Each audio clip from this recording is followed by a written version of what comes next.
Mom friends, welcome back to my channel, Home and Arrows. My name is Shirley and I'm a stay-at-home homeschooling mom to 5 kiddos that I like to call my arrows. And I just need to tell you that I have really enjoyed pulling up to my kitchen table once a week and sitting down and having some chats with you all. So today, I'm going to talk about some of the mean things that I say to my kids. Now, you might be wondering, what on earth? I thought she was supposed to be encouraging us to be loving and kind mothers. But I can promise you that there is a good motive behind what I say to my kids. I do not want to raise lazy kids. I do not want to raise ungrateful kids. I do not want to raise kids who don't know how to behave properly in social settings. And I definitely and especially do not want to raise kids that have an attitude of entitlement. I want to raise future adults who are hardworking, have grateful hearts, are independent, and have good social skills. We all do things differently. I'm not sharing any of this because I think it's how you should communicate with your children. I always just like to sit here and talk to you about what I do and what hopefully is working for me and my family. And my kids aren't out of the house yet. So maybe this tough love gig won't work, but maybe it also will. Only time will tell. And so, without any further ado, here are some tough love things that I say to my kids. The very first one is no. I am not afraid to tell my children no at all. Even if I know that a meltdown will come on the other side of it, even if I know that there might be a tantrum that follows that no, I don't let that hinder me or bother me or sway me from saying no anyways. On the other side of that behavior, I'll just talk about it with them and I'll address it with them on how they should respond. But I just don't ever let that be a reason for me not to say no. I feel like some kids have the ability to manipulate their parents. Whenever their parents say no, they have this really strong negative response to the no. And so that can have a tendency to train parents to say yes all the time because they want to avoid a potential meltdown and having to deal with that. Me, on the other hand, I like a good standoff. So here's the deal. I love to be a yes mom. Mom, can we go outside and play in the rain? Yes, those aren't the things that I like to say no to. My kids want to fill up huge water bins and pretend like they're going swimming in the backyard.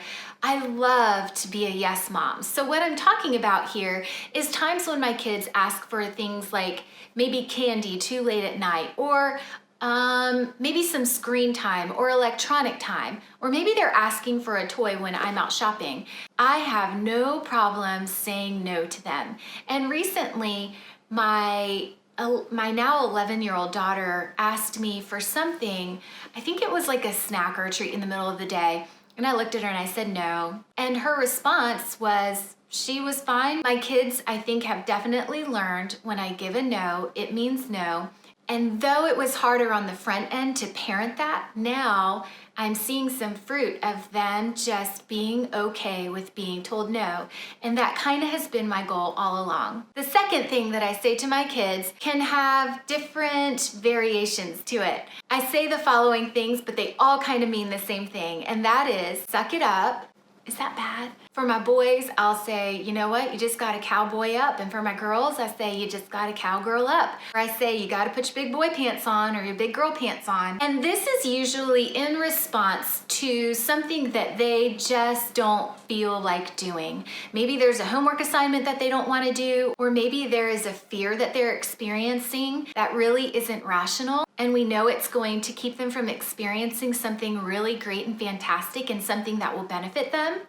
That's the time that I pull out the cowboy up, cowgirl up, put your big boy pants on, put your big girl pants on wording. I think my heart motive behind this is to kind of push my children to do things that they think are beyond their ability to do. And I really think that it's good for all of us to be stretched, because it's when we're stretched that we grow. And so recently, my son Daniel, who has a tendency to be pretty timid and pretty fearful of new experiences, he was just at a birthday party and there was a zip line. And that typically is something that he would not like to do. He likes to keep his feet on the ground. He's happy and content with things that are comfortable and very familiar to him. But at this birthday party, he told me, he said, Mom, I faced my fear and I did the zip line, and he was so proud of himself. Now, had I been at this birthday party and had he looked at me and said, Mom, I just don't know if I should do this, I would have pulled out my cowboy up. You can do this, buddy. Suck it up and do it afraid anyways. The third thing that I say to my kids is, wait a minute, was that whining or complaining that I heard? You just earned yourself some more chores. Or were you just exhibiting ungratefulness? I'm sorry, but now you get nothing. So let me give you some times and examples of when I use this verbiage. If I say to any of my kids, I need you to go do a chore for me or a job for me, and I hear whining or, I really don't want to do that, or stomping, or any form of any of that, that's when I pull out this card and I say, was that just whining and complaining that I heard? Okay, come back and see me now, because now I need to assign you even more jobs to do. I also use this phrasing in a situation like if I give my child something, maybe a treat or a snack, or I don't know, it could be like M&Ms or Skittles or Flintstone vitamin, and it's not the color that they want or the flavor that they want. And let's say they grumble and complain about it and do something along the lines of, I didn't want that color, or I didn't want that flavor, or I want the one that she has, or I want the one that he has. That is when I very gently say, you now get nothing because you were not able to be grateful for what was given to you. Now you don't get anything at all. So one of the ways that I teach my kids to be grateful is by removing something from them that maybe they really wanted. Maybe it wasn't perfectly or exactly how they would have wanted it to be, but I will remove it from them so that they can see, wow, at least having something would be better than now having nothing. And I only can hope that it makes them think twice in future situations when they are given something to not whine and complain about it. I have seen moms before, and if this is you, that is totally fine. Like I've said before, we all have our own parenting styles. But for me, when I see a mom doing the best that she can and she gives her child a snack and that child says, I wanted something different, or I wanted a different flavor than that, and the mom scurries and runs and goes and gets exactly what the child wants so that she can soothe or not have to deal with negative behavior, I almost feel like that is serving your child in a worse way to give them what they want, how they want, exactly when they want it every single time. And so because I'm trying to instill an attitude of gratitude in my children, when they whine and complain or show ungratefulness for something that they have been given, my response to that is to say, well, now you don't get anything at all. I think the biggest thing that I hope to get out from doing that is to raise children who don't have an attitude of entitlement. I think there are so many grown adults that I have run into in my now adult years that just have this attitude of entitlement, thinking that they deserve to get things the way they want them to be, or thinking that they deserve something when maybe they really don't. And to me, that attitude of entitlement is so, so ugly that I really just don't want to raise kids who are like that. I really desire for them to be grateful for everything that they have, to not look at what somebody else has and wish that they had it. And so saying, now you get nothing, is just one of the ways that I try to combat an attitude of ungratefulness in my house. The fourth thing that I say to my kids is, what's that age-old adage? Guess what? Life is just not fair. But I always make sure that I tell my children that one day they will get their turn and that God sees them and sees where they're at. And if they can just be patient and wait for their turn, that their turn will really come. I've had to use this verbiage with my kids, especially as they've gotten older, and they now start getting invited to birthday parties, and maybe one sibling is invited and another is not, and that is totally fine. My children need to learn to be okay with that happening, and they also just need to know that their turn will come. And it has been so fun to watch this happen in my kids' lives. I can remember one time my two older daughters were invited to a birthday party. where they got to go to like this Sky Zone launch trampoline kind of place. And my son Daniel was disappointed. He was like, man, that is really something that I would have liked to do. And he was kind of like, Mom, that's just not fair. And I was like, son, life is not fair, and your turn will come one day. Just patiently wait.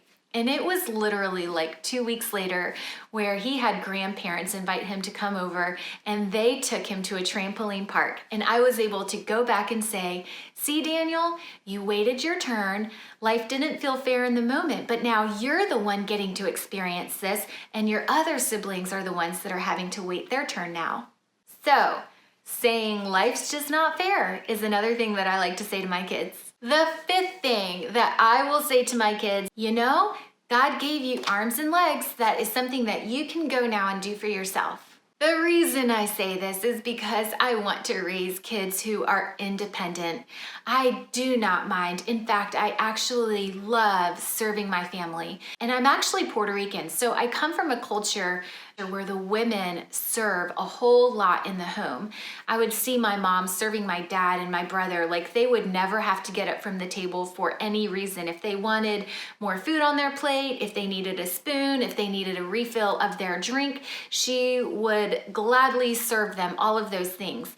But she only had 2 kids. I have 5 kids, and there's just no way that I could continually serve my kids to that extent. So in an attempt to cause my children to be more independent, from the time that they are physically able and capable to do certain things for themselves, I kind of require it of them and I expect it of them. And honestly, I think it's one of the benefits to having a big family. Mom just cannot be everywhere, doing everything for everyone. So I had to learn early on that I needed my children to be pretty independent in kind of simple, everyday, basic, day-to-day things. So moms, there you have it. Just a few mean things, but I think I prefer to say tough love things that I say to my children in an effort to raise independent, grateful, hardworking kids. I've enjoyed chatting with you, and I would love to hear in the comments some of the things that you might say to your kids out of an attitude of tough love mothering. And as always, I'm so thankful to those of you who like, who comment, and who have subscribed to our channel. It means a whole lot to us. All right, moms, until the next time we can talk and hang out. Bye.